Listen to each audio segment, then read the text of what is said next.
And here we go. Start with the Midrash.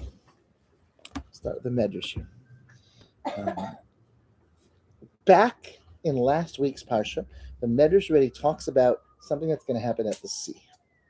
Because Makat Choshech, Makas Choshech,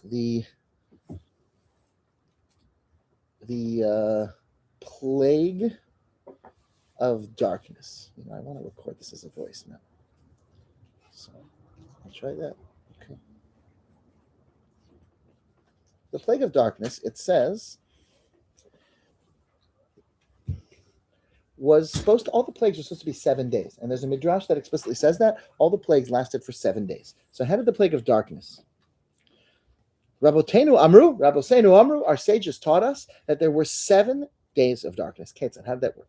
Shlosha yamim rishonim. The first 3 days, if a person was sitting in one place and wanted to stand up, they could. And if a person was standing and they wanted to sit, in other words, you could move around. And the sages said about that was choshech afela. That was a darkness called afela for 3 days. And a person couldn't see anything.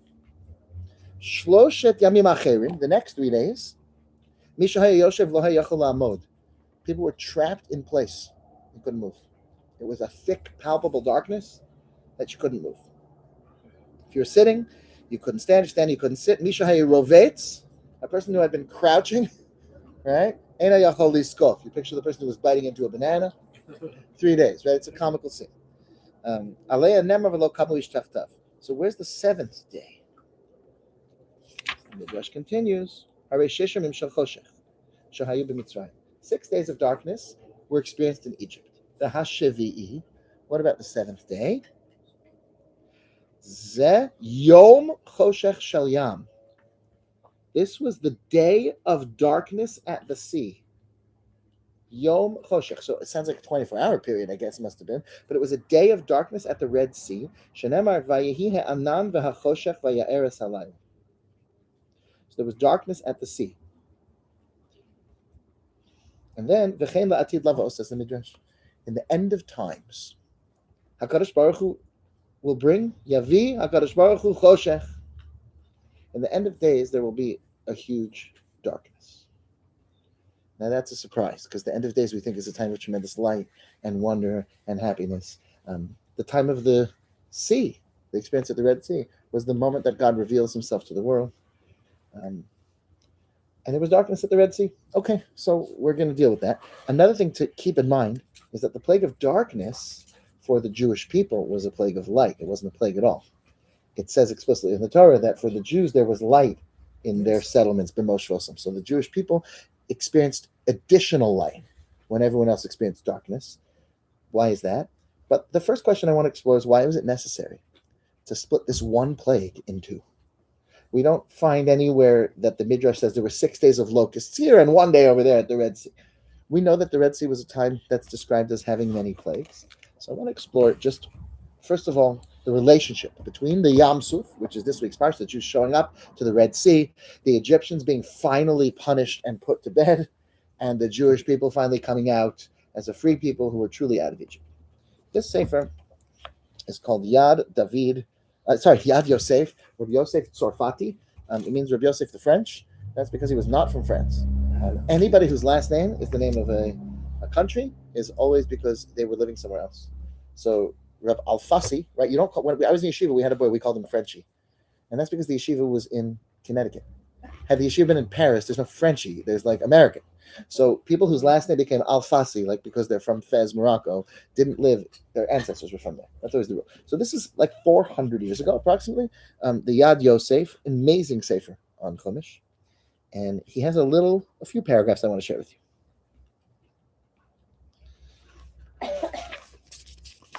Here in Parshas Beshalach, and I was sitting at Parshas Bo, and I'm like, this doesn't look like what I read before.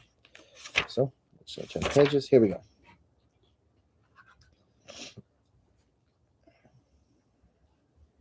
He says, the way God created the world, and you'll see it in physical things and spiritual things, but if you look back to creation, the most important things always come last. He gives a lot of examples. He says, for example, when God created the world, human beings were the most distinguished of all creations. They were the last thing created. Nivra acharon l'chol nimtzaim ukema amorum zal, like our sages said. Kol ha'meuchar lechavero me'ulam echavero. Whatever was created later than its friend in the story of creation is more sophisticated a being. My Rosh Hashiva used to say that shows that women are more spiritually advanced than men. He used to say, Rabbi Kaufman wanted to say this because if the Medrash says that, then he says that women are the last thing. It's very fascinating. He used it to explain what some other Mefarshim explained as the bracha of Sha'asani Kiritzono, that Hashem made women with a deeper sense. The words literally are that a woman says a blessing, blessed are you, God, for making me the way you wanted me, which to some people at certain times in history, they understood such a blessing to be, okay, I got the short end of the stick here. I'm not a man, which is better, but you made me the way you wanted me. Okay, and every person should be able to say that about whoever they are in life. They should be able to say, you made me the way you wanted me. And I could have been born to a wealthier family. I could have been born to people that were taller or had better genes. Like, for example, me, the fact that I'm a couple pounds overweight has nothing to do with any personal habits. It's just my DNA. Like, I was born into a family that processes weight a certain way. Ashkenazi people, that's for sure the pshat. It can't have anything to do with eating entire pies of pizza and having way too many donuts. Nothing to do with it. So it's my metabolism that I was born with. Right? V'chein haShabbos Yom HaGodol. Shabbat is the most important day for the Jew. Sof HaShavua, it's the end of the week. He says, but look at nature. He says, you see the same thing in nature. He says, if you look at the way a tree grows, first, the ilan is motzi anafi. The first thing that comes with the tree is the branches. And then the klipot shel hapri. Everything else, besides for the fruit, comes first. Or the piece of wheat, the wheat stalk. Techila motzi hakash v'hashibolet v'achar kach gari. The last thing to come is everything else is there to facilitate that growth. V'chein be'olam hakatan hu ha'adam. Also in a human being, who our sages called a miniature world, that you have in the Avot, the Rabbi Natan, the Midrash, on the Sechet Avot, which is printed in the back of the Gemara. It's a brisa called Avos to Rav Nassan, and it goes through a list of everything that exists in the world exists in the person. And it talks about forests is like the hair that people have in their armpits and on their head, and it goes through every different kind of thing that a person will have in their physical body, and which body parts relate to which things that exist in the world. So a person's an Adam, and he's an Olam Katan. Intelligence is the last thing to come. Right? Anybody who has like a kid walking around knows this, that you can have a 15, 16-year-old. The halacha says that until 20 years old, a person can't be held fully responsible. We understand this. You have a 17-year-old who's powerful, right? Somebody just won. There's a guy 18 years old who's like winning these PGA Tour or something. And he's 18. His first name is a funny name, I don't know, Blades or some funny. Anyway, pick this up.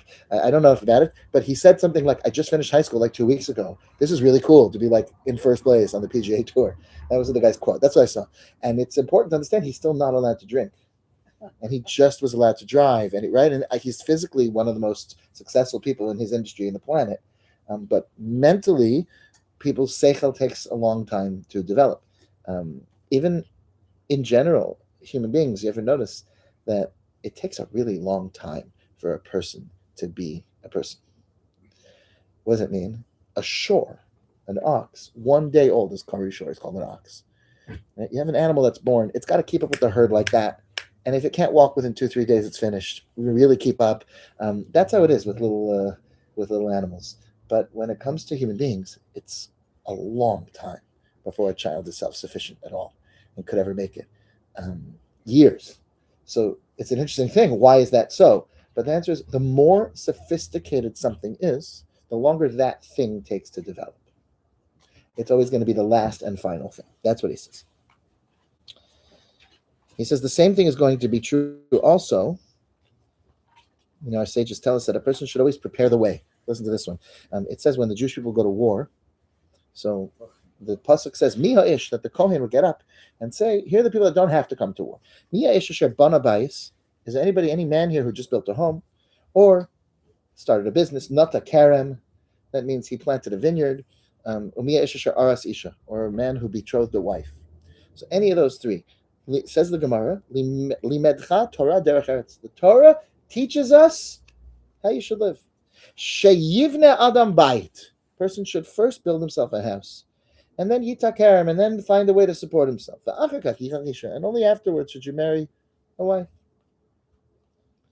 So, in other words, be responsible. Now, listen, nowadays, if we say that no one should get married until they own a home, right? So, either everyone's going to have to leave Southern California, right, and go, live somewhere, in Detroit where they're free, um, in downtown. I mean, really, you get a hell of a building.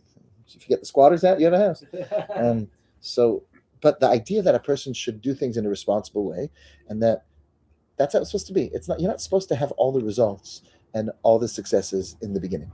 And this is one of the I will tell you something. This is one of the hardest things, just dealing with children.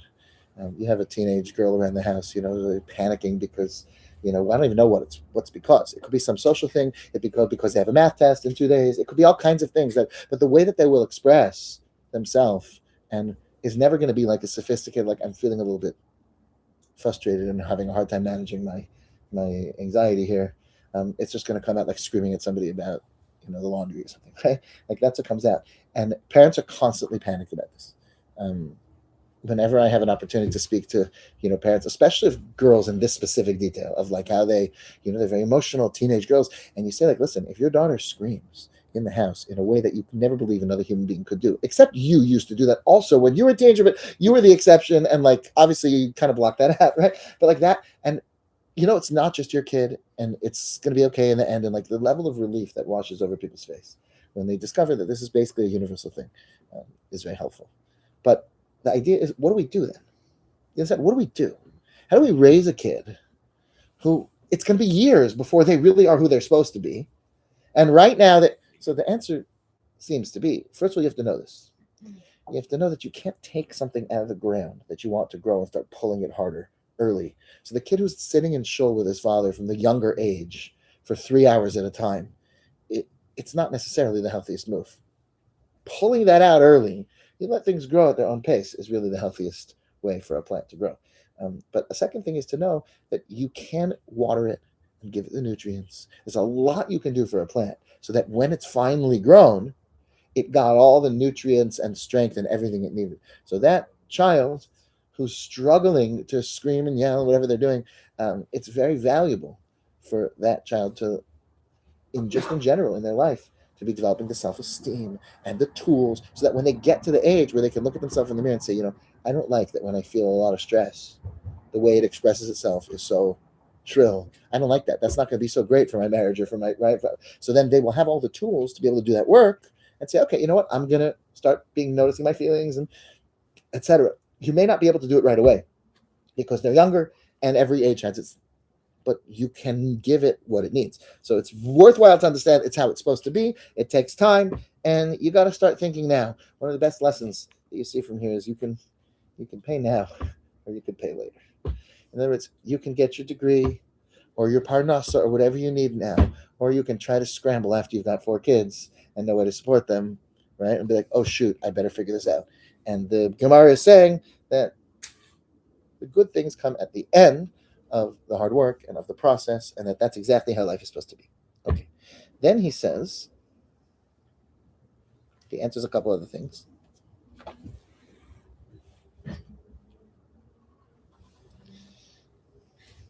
Robert, can I just say something? Sure. I think it's important not to look at the end result, but to focus on the journey trying to get there. I think that's what life is all about. It's not the destination, but the journey. So instead of focusing on what am I going to get, what the end result is, A journey where? to growth, to growth, To some sort of, maturity. is that not a destination? I don't mean a physical, I don't mean to Santa Fe. No, but when A journey only has any meaning if it's a journey to. So I certainly do agree that along the way, we should appreciate every step, grow from everything we go through. A person who doesn't know where he's going will never get there. It's not a journey if a person is wandering aimlessly. That we have to agree, right? So I don't know if we're so far apart in what we're saying, but a person who doesn't have a clarity of what they would like in life will not get there. The single guy who is just sitting around at 40 years old and doesn't know what he wants doesn't get it. Instead, we see that in the world. It's good to have a goal, but it's important to. It's not a journey if there's no goal, right? No, but it's important to enjoy the ride Absolutely. and to focus on the ride as opposed to the journey. The beauty is As opposed to the journey. Okay, this is a new theory now. No, to focus Before on the it was journey. enjoy the journey and not the destination. Right. To focus on the journey. Not There's no question that there are manifold sources that the purpose is in the process, and yeah. there's no question. And the But beauty is going through your ups and downs, going through the hard times, going through the trials. only and if there's tribulations. a goal, only if there's a Mashiach at the end, only if there's otherwise it's not a journey. It's just a meaningless aimless wandering. You understand? And there was so I'm No, I don't totally understand. a person who has a journey means that there is a destination. A person who is simply aimlessly wandering from day to day with no plans makes very bad decisions. All of education, for example, must be informed by long-term perspective. The person who is caught up in the moment and is just annoyed by this kid who's making noise and you can get a classroom of children to sit down and shut their mouth and not bother you. And that'll be very pleasant for the next 6 hours. But it will often ruin them for a lifetime. You understand? In other words, so seeing the long-term perspective as really the goal and making all decisions along our journey with that in mind is crucial. I think it's good, like you said, to have an end goal, a destination, but it's very important to appreciate the journey. I think that's more important than actually arriving to the destination. Is getting there, going through your ups and downs, going through all those challenges. That's what builds character. Without a question. Because if you're going to get your results very easily and you're focusing on that, you're missing out on so much. Without a question. The truth is, it's not, these are not in any way, this is not a response. It's just an additional beautiful idea that you're sharing, which I totally agree with.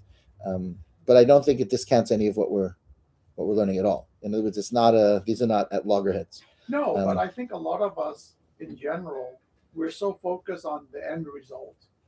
I think most people's problem is that they haven't even considered that. They may in one specific area want to be a billionaire or something, but in most areas of life, they haven't even thought about it.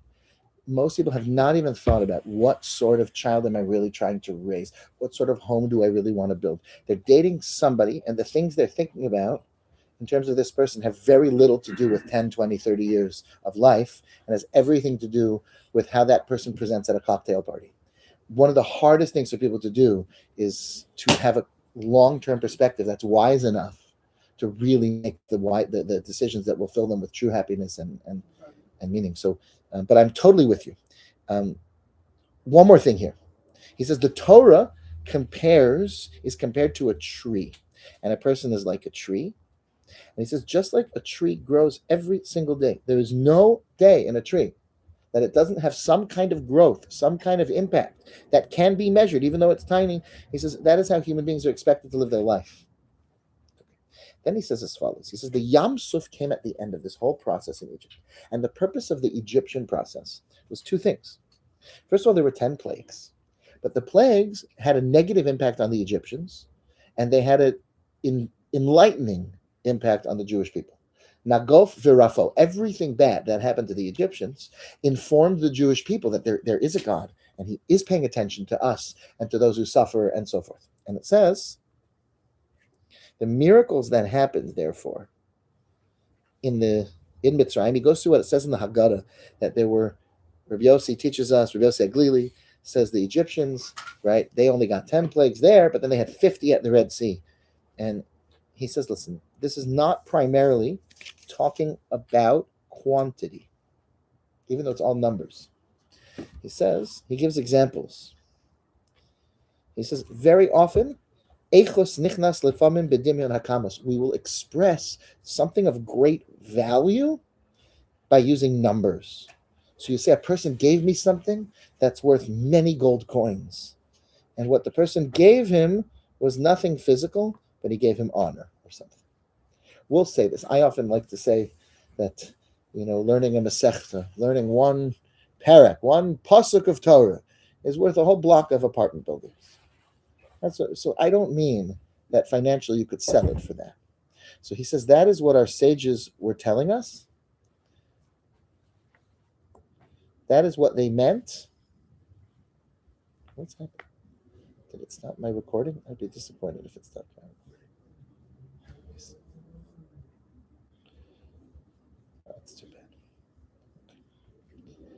Anyway, he says that our sages were telling us that, and this is the spiritual enlightenment that was available to the Jewish people and the destruction of the forces of evil were many times more powerful at the end, at the Yam Suf, than the whole process to get there. Okay, that's how he understands it, and he expands on this more. With that in mind, I want to tell you about the plague of darkness. Vilna Gaon. This piece from the Vilna Gaon, which Rav Hutner explains. Rav Hutner here says that there's a pasuk in Yeshaya 29. Lo ata yevosh Yaakov, v'lo ata panav yechavaru. Jacob, in the end of times, Yaakov will no longer experience busha, embarrassment. The Jewish people called Yaakov will no longer be embarrassed. We experience a lot of embarrassment, a lot of belittling, a lot of not being taken seriously through the Galus, and that will no longer be the case when Mashiach comes. And the Medrash explains, Avraham is compared to the sun, and Yitzchak to the moon, and Yaakov to the stars. And that's why, says the Midrash, in the end of days, Yaakov won't be embarrassed, because the pasuk says that the chofra halavana uvosha hachama, that when Mashiach comes, the sun and the moon will both be embarrassed. Okay, we have to, but it never mentions the stars being embarrassed. That's the Midrash. So if Hutner says something really interesting, this is really the beginning of the key to unlock everything we're doing today. The word for twilight, how do we say twilight in Hebrew? Anybody remember? Bein hashmoshos, which means between the suns, which is a funny expression because there's only one sun and you're not between any two suns. So what is that? So he says, listen. The second question. When there's a Midrash, famous Gemara, Midrash, that says that when Hashem created the sun and the moon, they were a similar size. The moon came and complained and said 2 kings shouldn't share one crown, and God said, you're right. So he made the moon small. But then he gave the moon, says the Gemara, he gave him the stars. So whenever the moon is around at night, it says also stars, and that's a pius. That is some kind of, appeasement for the moon, that it has the stars with it. What's this metaphor? What is this teaching us? So it says Rav Hutner something really beautiful. The Vilna Gaon, in his comments on the Siddur, is bothered by the following blessing. Yotzer or, Hashem creates light, ubore choshech, and it creates darkness. But Bria is a word that's higher, that's more spiritual than Yetzirah. So you would expect light to be above darkness. And paradoxically, it's Yotzer or ubore choshech.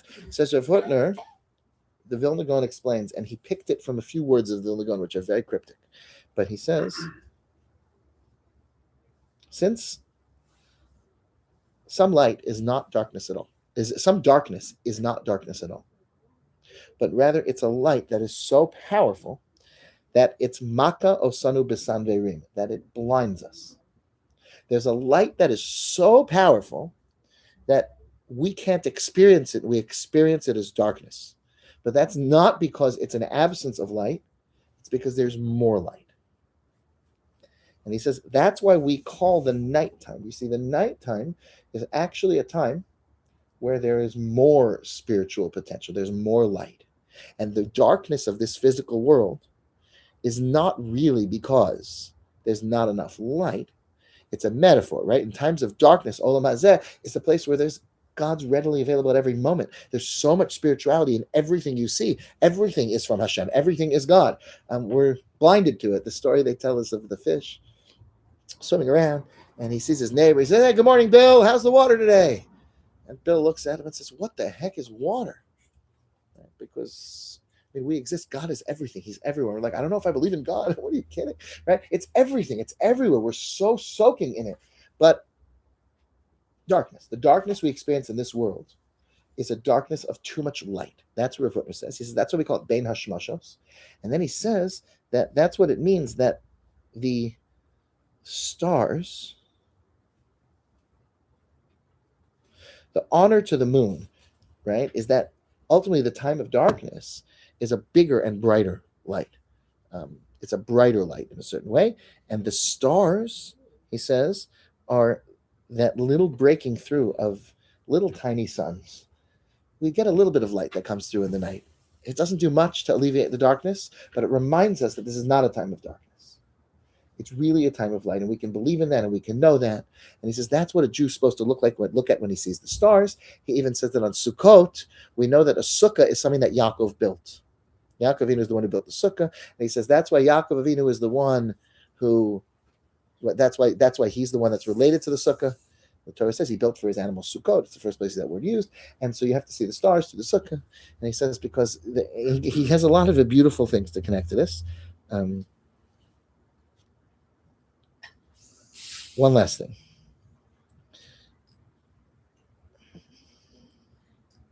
Oh, he says one more thing.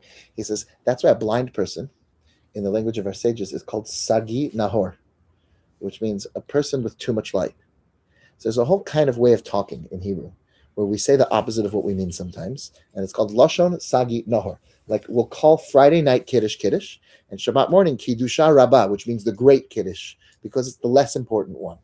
So it's the great Kiddush, and that's what it's called, Lashon Sagi Nohor, the language of Sagi Nohor, which is the language of a blind person, meaning too much light. I wonder if somebody's going to be able to explain to me this to me scientifically, why actually the reason that a blind person is experiencing that is because of there's too much light, there's something happening with the sensors. I have absolutely no doubt that our sages are right about this one in a way that's more than just a metaphor, but our footnote says that's why we speak that way. Okay. So now we understand something interesting. The plagues that happened in Egypt, all of them were both beneficial. They were all, in a certain way, similar to this bright light. A very bright light has the impact of enlightening the person whose eyes have the capacity to see it, but blinding the person who doesn't have the capacity yet. The wicked people were punished by the same thing that the righteous people were. Reb Tzadok of Lublin says that when you put kalim, when you put vessels into a kiln, so you have earthenware and you want to put it into this very hot oven. So he says, those that are built strongly, so then they survive it and they are made strong. The purpose of putting them into the oven is they come out as a very strong piece of pottery. But if they weren't soundly built, they get cracked and they get ruined by that same experience. And so the plagues that happened in Egypt were a tremendous revelation of God's engagement in the world. So they were bad for the Egyptians and they were good for the Jewish people. That's why during the plague of darkness, even the Jews, 4/5 of the Jews, whatever Jews there were who didn't deserve to make it out, that's when they died. During the plague of darkness. That's what it says in Rashi and Chumash.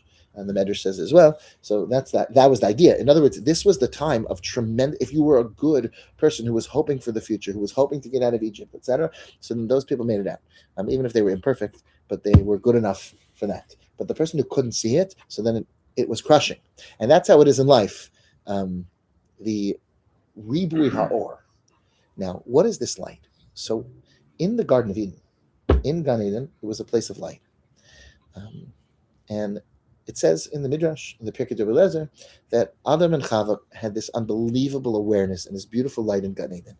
And when they sinned, they were allowed to stay for the 24 hours of Shabbat, the first Shabbos. So they experienced that light. And then afterwards, that was it. Afterwards, that was it. They were thrown out and they were plunged into darkness. That was the story. And then eventually they created fire, and that was Havdalah on the very first Saturday night. That's what we remember the creation of fire every Saturday night, because that's the first time that there was a need for artificially created human light by rubbing two rocks together and bringing. That's what happened on Saturday. Okay, so now we have a question. Why did we have to split up, right? This plague of darkness with a little bit of it at the Red Sea.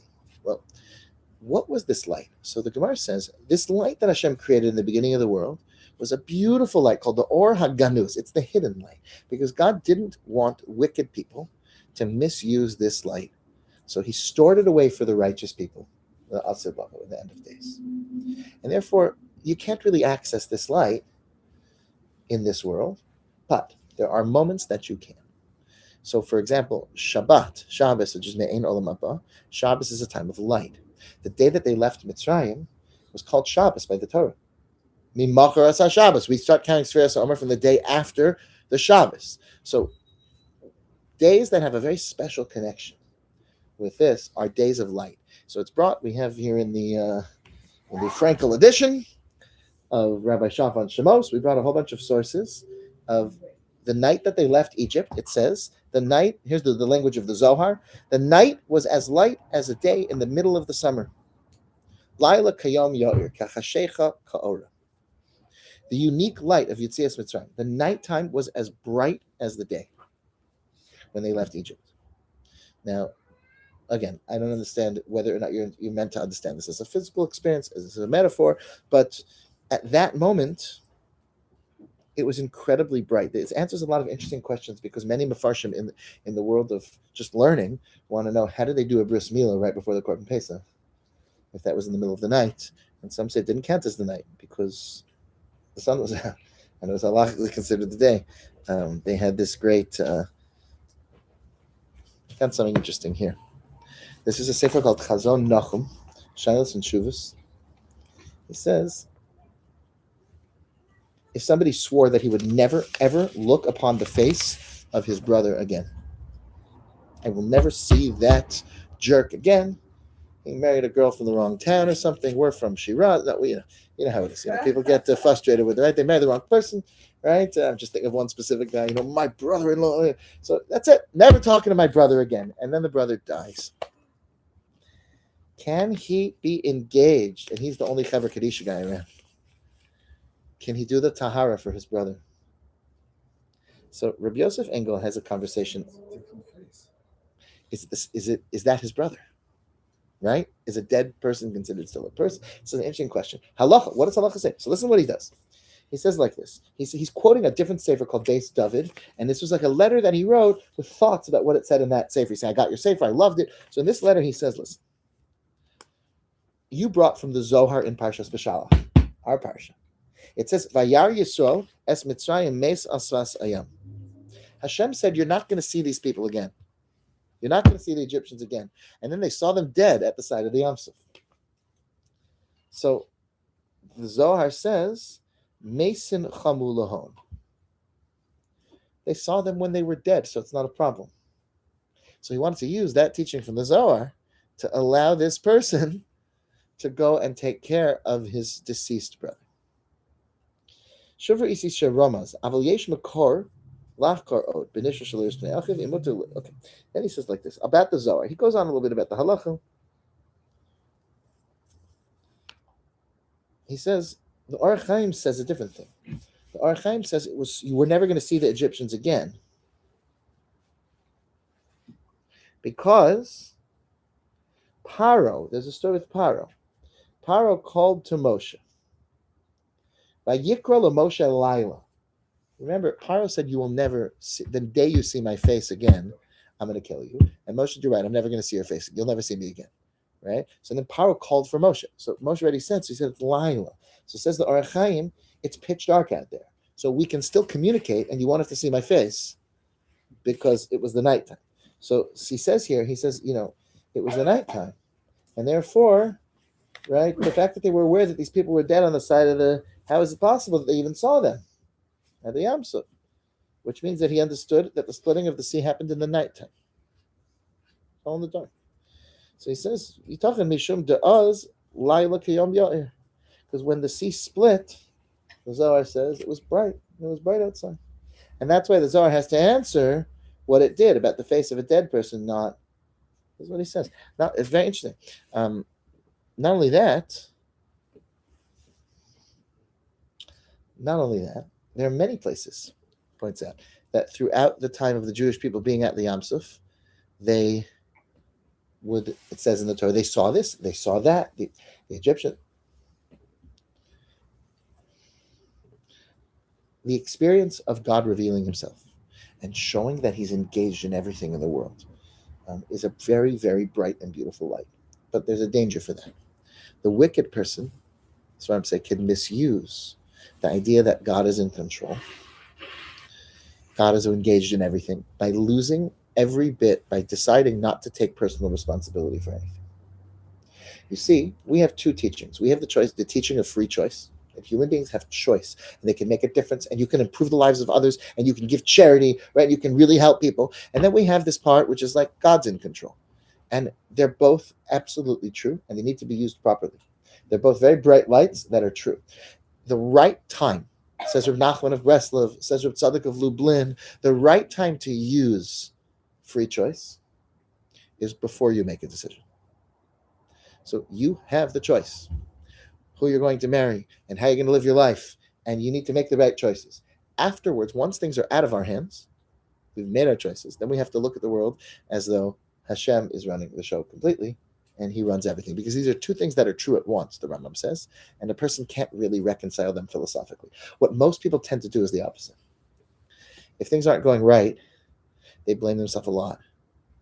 Look at all the guys I dated, right? All the year, maybe I shouldn't have turned this one down, maybe I shouldn't turn that one down, maybe that's why I'm single, right? Look at this kind of thing. We beat ourselves up for the things we can no longer control, and we leave it up to God for the things we should be doing and working on. That's a very tempting thing. And the right way is the opposite way. I remember there was one girl, I used to teach in Yerushalayim, and this girl was 38, 39 years old. And she used to come to my class every week. And one time she says, Rabbi Shaf, I have to talk to you. And I'd never really, we like met at every class for a year and a half, but never really. And she says, next week, there was a guy I was dating for 6 months. And everything was wonderful. We really probably should have gotten married. But he was very, very insistent that he only wanted to marry a girl who would cover her hair. And I felt like either you accept me or you don't accept me. And I decided to break it off because of that. And now he's getting married next week to someone else. And I really think I made a mistake. I really just think I made a mistake. How do I get past this? Just I was feeling he's like, maybe I should just compromise on that thing and then marry. He's a nice guy. What do you say? Well, you were right. You go, girl. You're be the boss. And be I don't want to say that, but right, what do you say? So we met a few times after that. And we worked on the following thing, that before you make a decision, you're obligated to act with free will. After something is out of your hands, you're obligated to accept that it's the will of God. You need to learn from it for the future. But any feelings of paralyzing guilt are just the Yetzer Hara. And we just worked on this again and again, meaning it's a philosophical problem. But make sure what you focus on is God didn't want this to happen. Does that mean that for the future you get to make decisions, learn from mistakes? Whatever relates to your free choice for the future, this is what it says in this is what it says in the Sfarim. And this helped her a lot. And she was married within 7 months. Baruch Hashem, she had children. She got married, she had children. Yeah, this guy's happily married. Baruch Hashem. And it's a very meaningful reality that I saw, that she did the work. It's easy to tell someone this is what you got to do, but this was a story that happened about 15 years ago when we lived in Yerushalayim. Did she cover her hair? Was it a good guy? Good Shaila. I wouldn't have the chutzpah to ask. Everybody has their own journey. This is not it's not my business. But I think what I stress to my kids, the key to life is two things. Work as if everything depends on you. Pray as if everything depends on God every day. Work hard as if everything depends on you. Pray hard as if everything depends on God. Those two things. It's very beautiful. I hope they don't really do that, because if you really work as if everything depends on you, you probably won't observe Shabbos. And you probably won't take time to spend, what I'm saying? The people that really feel it fully relies on them. They don't have a healthy balance in their life usually. Well, how do you develop a balance between being satisfied with what you have and striving to achieve more? Right. It's a good question. And it's the question in life. But I'll tell you that a person who has the awareness that even what's up to you, even what you're supposed to do, is only as an employee. It's only as a person who God. So if God tells me to work, and then he says, but I don't want you working on Shabbat. I want you going to Minyan in the morning. I want you to pray. So you will not make any money. It just won't happen. You're not going to make a nickel by stepping out during davening and checking your stocks and doing a deal. You won't make any money. He decided at Rosh Hashanah what you're going to make for that year. You follow? So in other words, on the one hand, we do have to take full responsibility for what he told us to do. But in other words, I think that if a person really felt that while they're working, everything depended on them, But you If they can't took that just- soundbite that seriously, you can't stay home all day. you have to do what God told and you to do. expect things to happen. Right? You have to You do what have He told to. you to do. God helps those that helps themselves. I don't know where it says that, but I know that It's not true. no, it's true. But in other words, you right? God helps those who do what they're supposed to do. Right. And therefore, I mean, if the you say- right thing for a person to do is, I'm sorry, I can't take this meeting. I really need to be there for my child's recital. Right? Like that's part of raising healthy children. Of And course. then there's no way a religious person who believes that every Rosh Hashanah God decided what we're going to make this year knows that God has a lot. He's very infinite, and He has a lot of ways to get me that money. Well, we can't and- have that attitude that God's going to give us We absolutely can if He whatever it promised is. it. So If I'm He just said, going to stay home and do who nothing. is suggesting that? Because Is there somebody whatever's- behind me who's saying that? Because whatever's meant to be is meant to be. Whatever's going to come my way is going to Agreed. come. We Agreed. still I'm have just going to make- repeat that back to you, so you know I also think that you can't just do nothing Right. You have and to make expect that God effort. to just do everything for you. Exactly. You have to do what He asks you to do. But if the things He asks a person to do seem to come in the way of financial good sense, right? In other words, then it is absolutely incorrect for the person to say, well, listen, it's up to me. I'm in charge of whether or not I make. You understand? In other words, that's where I disagree with that statement, even though I like the idea that we do have to take responsibility. There's a story that happened with the Rebbe of Ishbitz. So the Rebbe of Ishbitz would focus a lot on everything being in the hands of God. And he would write it in his Svarim because it's true. Everything's that he would say, even sins that you did, even he would write this. And his Sefer Mei HaShilach was published after he died, and it contained in it these kind of statements that like even sins that a person did was ultimately the will of God, and that drove other people crazy. They felt that this book was antithetical to Judaism. They felt this was a problem. It's a good story. I like the story. I'm not going to keep boring everyone. We'll try to get out of this show as fast as possible. But the story, this is a good story. So this is what happened. The Hasidim from all of the groups did not appreciate this. One Friday night, the Ishbitzers leave shul, lock up. They come back the next morning, and all the Mei HaShilachs, a whole row of them on the shelf, are missing. They're gone. What happened to the Sefer? So they go out. Some guy goes out during davening at some point to go to the bathroom, and he finds in the outhouse is a stack of Mei HaShilachs. The Rebbe's Sefer is in the bathroom. So they can't believe it. They take them and they kiss them all. They put them back on the shelf. Next week, they come into shul, and the books are gone again. So they go running out to the outhouse, and sure enough, they're there. The third week, they camp out Friday night. A bunch of big Hasidic guys, the sunglasses, big guys, right? And they're ready to, and some guy comes creeping in, right? And he takes the Svarim and puts them in a whole pile and starts heading out towards the outhouse. And they're pounce on him. They're ready to kill him. He says, don't shoot, don't hit me. So they said, why not? Why on earth should we not kill? So he says, look at page 64. It says very clearly that I have no free choice about this. And they were so confused that he got out of it. Yeah, that's a brilliant, that's a story. Of Shlomo Kalbach used to tell that story. I saw there also says Shachter Shalomi in one of his books. There's a story that they tell about the Ishbitzers. Whether it's true or not, it shows how a person could misunderstand this. If you'd let that guy go, then you missed your Rebbe's whole point. He wasn't saying no one's personally responsible. He was highlighting another side of this dichotomy. Okay, but that's how the Rishonim would misuse. A Rasha could misuse, right? A wicked person could say what Ronnie was saying we can't say, which is, I'll sit back. Everything's up to God anyway. It's not my problem. Whether I get married or not, whether I make money or not. And it could become a lazy, wicked lifestyle that's devoid of all personal responsibility. So Hashem hid that light. It became very hard to access the deep awareness that God is involved in everything. But there are moments when it's clear. God gives us the gifts like the stars in the night. There are moments when you can see a twinkling and see it's clear. And that's what happened at the Yam Suf. God came in and changed nature and said, hey, wicked people will drown. And righteous people who do what's right, go up to your nose, the sea will split for you. And that's how the world's going to work. And that's how it works for every single sea in the entire world. Every bathtub says, the Svarim say that every single water in the world split. And the Imre Emes of Ger says that it doesn't mean physically if you went to every body of water. It's a metaphor, says the Imre Emes, to tell you that any person who's doing what they really should do, and they're the righteous and good one, they just keep going, God will step in and take care of you. That's the story of the Jewish people, is that we just keep going, and eventually God takes care of us. So that was the story with the light at the Yam Suf. Because the light that came to the world in the plague of darkness was from the Or Hagonos. It was the hidden light. It was that beautiful, deep light. So then the wicked people had to die rather than experience it. And they were plunged into an extreme darkness that they couldn't experience it. It blinded them. They didn't, the Egyptians. And the Jewish people who came from that was the same light as the Yam Suf. Ultimately, it prepared them for this experience at the Red Sea where they would recognize, they could point to Hashem almost. Zeh keliva anvehu. Rashi says it's a level of clarity as clear as a person who'd be able to point to something in front of them.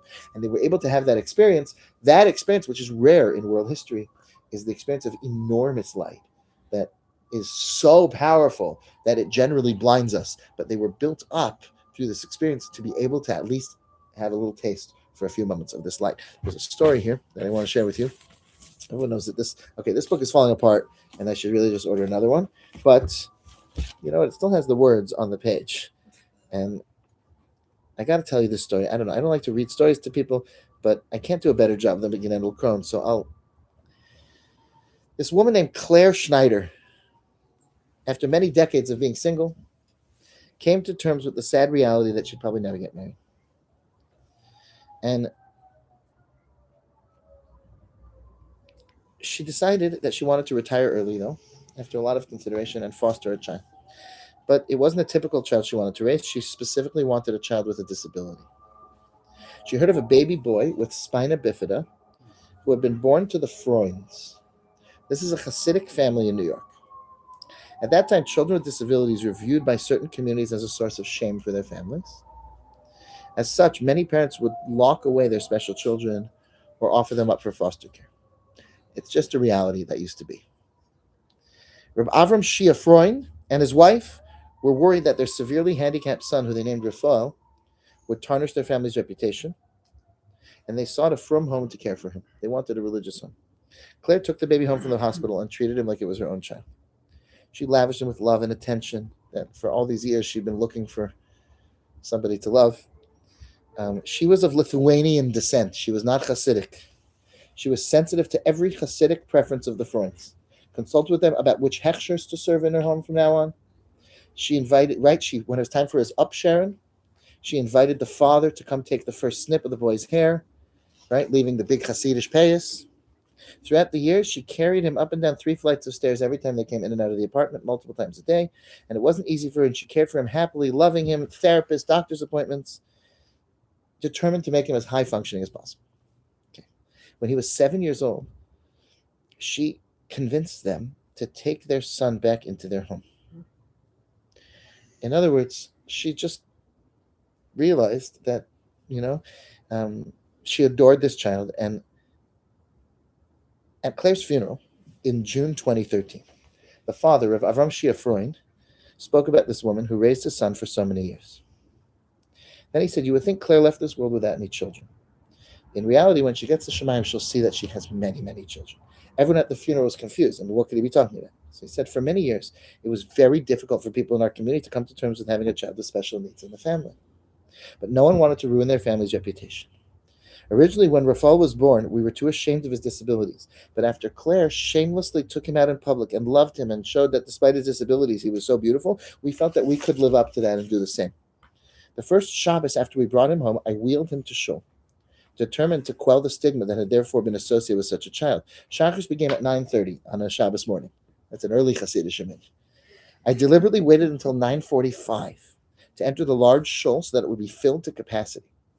I lifted my son in my arms and carried him through the main door in the back until I reached the front of the shul where I sit. Although I felt my cheeks flush with embarrassment, I wanted everyone to see him so I would never feel the need to hide his existence again.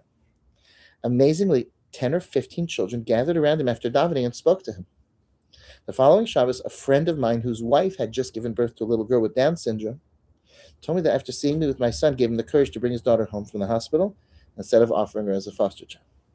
There were many children who I never knew of since they'd been hiding away, and all of a sudden, parents started to bring their children to shul and become part of the community. And for the first time, the children had a chance to answer Amen Yehei Shmei Rabbah, which the Medrash says is like this chance that when a child first gets to say that, Amen Yehi Shmei Rabba.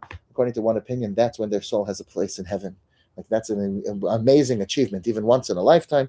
I want everyone here to know, continued Rav Mashiach, this is all because of Mrs. Claire Schneider.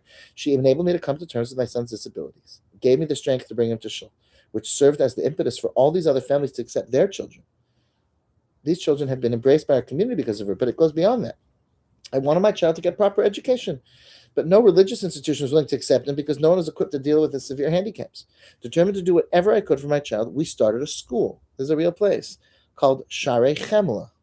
This is the man's real name, Avram Shia Front. They started a school. By now, hundreds of children have passed through its doors, and it's all because of what Claire Schneider did for my son. All the children who benefited and continue to benefit from this school are her children. So this is a very powerful story that's always, since I first read this years ago, I think actually, you read it to me. Yeah, not funny. We were driving the car and we bought this book for, it was by Yosef Fried's wedding, I think. We were like staying by someone's house and we decided to buy them a book for as a gift. Very powerful story. And I think that there's a very, very strong lesson in this story. And you really touched on it earlier, that the darkness, the level of light that's accessible in the world when people go through darkness and have challenges is so much greater. It's so much more. It's everything being easy is not ideal. The level of beautiful light that comes when a Jewish person lives like they're supposed to and prioritizes kindness and being truly loyal to the values of the Torah and to goodness and to what Hashem says that we're supposed to do is the greatest level of light that can ever come to the world. And perhaps that's part of the idea that to the dark person, the person who doesn't have the capacity to see it, we're seeing this today on a daily basis, that the world looks at the Jewish people. They just say, why did you poison all the wells? And why are you just such horrible people? And like, you have to understand, Hitler must have been upset about something. It's perfectly sensible. This is what's happening everywhere. And we're like giggling. It means you're not reading anything on social media. And you're not hearing Candace Owens and Fuentes and Tucker Carlson, right? Like, this is just on my Instagram page on a daily basis. It's one comment after another like this. Of people just, because you see Rabbi Schaff and there's a shir and that's it. You hear somebody talking about Torah and the next thing is just these comments and I just try not to look at them, ignore them and let other people fight it out. But yeah, you can have the brightest light in the world and another person is blinded by it because that's just how it is. And it's our job to be able to recognize that even in the darkness, it's a time of tremendous light. It's a time of even more light. The person who is standing there, Rahman al-Latzan, we should never experience anything like this. But the person who is standing there in a concentration camp, and as with their last breaths, they're saying Shema and Ani Mamin, that level of loyalty and greatness of spirit and belief in ultimately the world will be a perfect place, even when you're going through such a thing, is such an accomplishment and such an achievement that's only accessible through darkness. It's only accessible through difficulty and pain. And in all of our lives, we have areas that are just difficult and challenged. And when we look at them as darkness, we're missing the story. That's an Egyptian way to look at it. The Jews find it to be a time of extra light, even if it experiences for us as dark, like the Vilna Gaon says, the nighttime. But we remember that there's little stars peeking through, and that tells you this is really a time of light. It's Bein Hashmashos. The night is also some sort of form of sun. It's just a brighter sun. It's a greater opportunity for revelation and connection to Hashem. And that's what I wanted to share with you. Thank you, everyone, so much for coming to learn tonight. Thank you. Yasher koach. We'll just end this. And please have soup.